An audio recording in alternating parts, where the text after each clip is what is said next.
So, as you're researching or shopping for a hot tub, you're going to find that most of the industry is still completely filling this entire cabinet full of foam.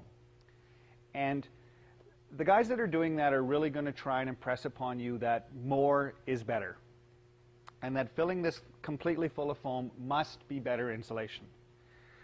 Now, we don't argue the fact that a foam-filled tub is poorly insulated. In fact, a foam-filled tub is more than adequately insulated.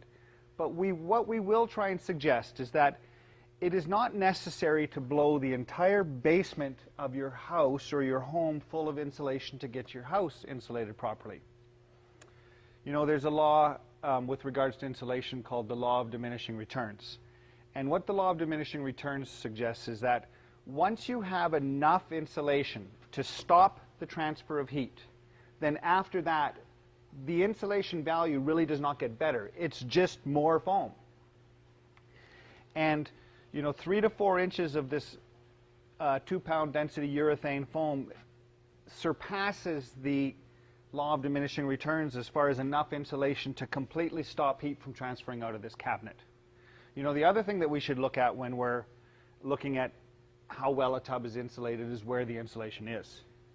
You know, and if you look at your house, you know, the vast majority of the insulation is not in your basement. It's in your attic.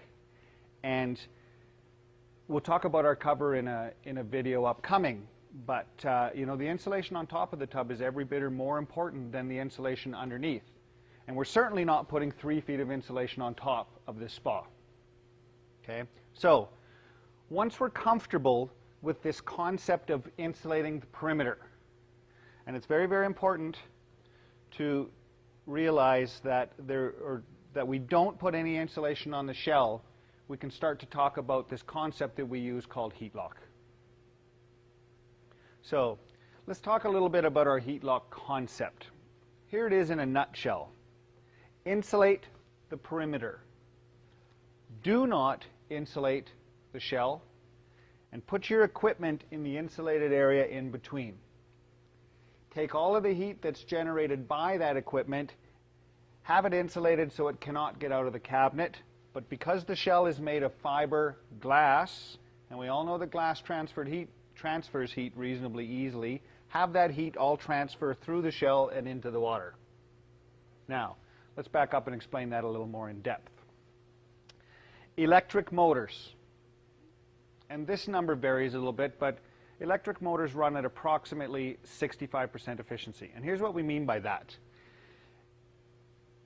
If we send X amount of energy to an electric motor, 65% of that energy gets transferred from electric energy to mechanical energy to basically push the water around this tub and give you a massage.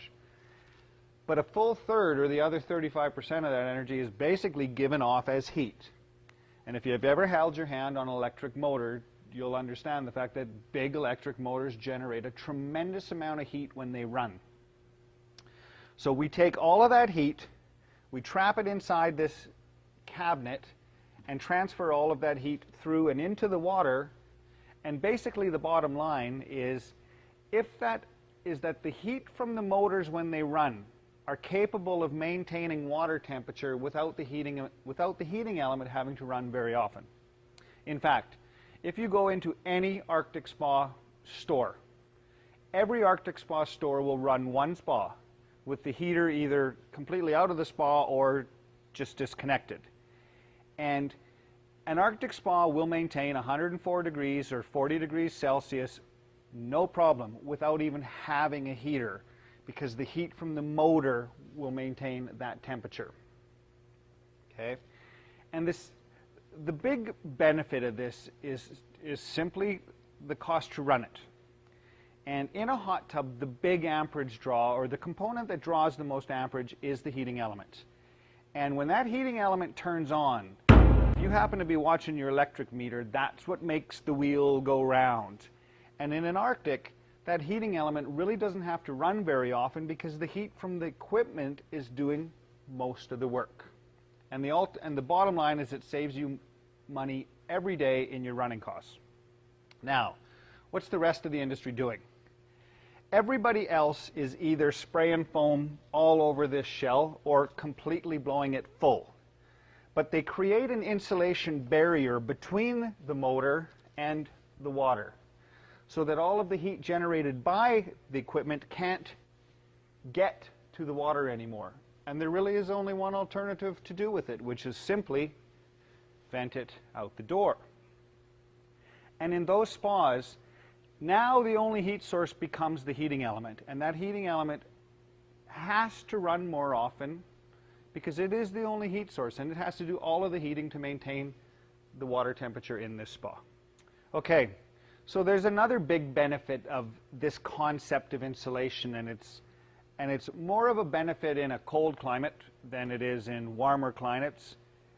If you live in any climate that does get below freezing, there's an automatic freeze protection built into this tub that you don't see in other spas. Here's how it works.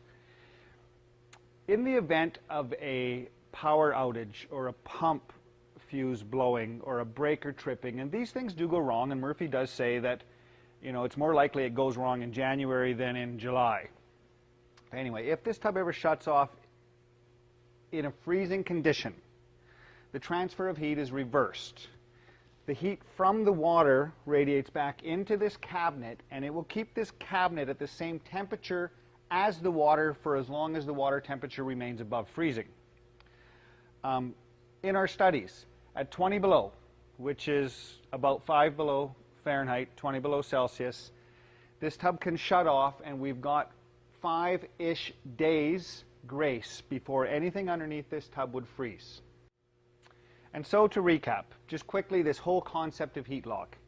Insulate the perimeter. Do not insulate the shell, and let the heat transfer back and forth.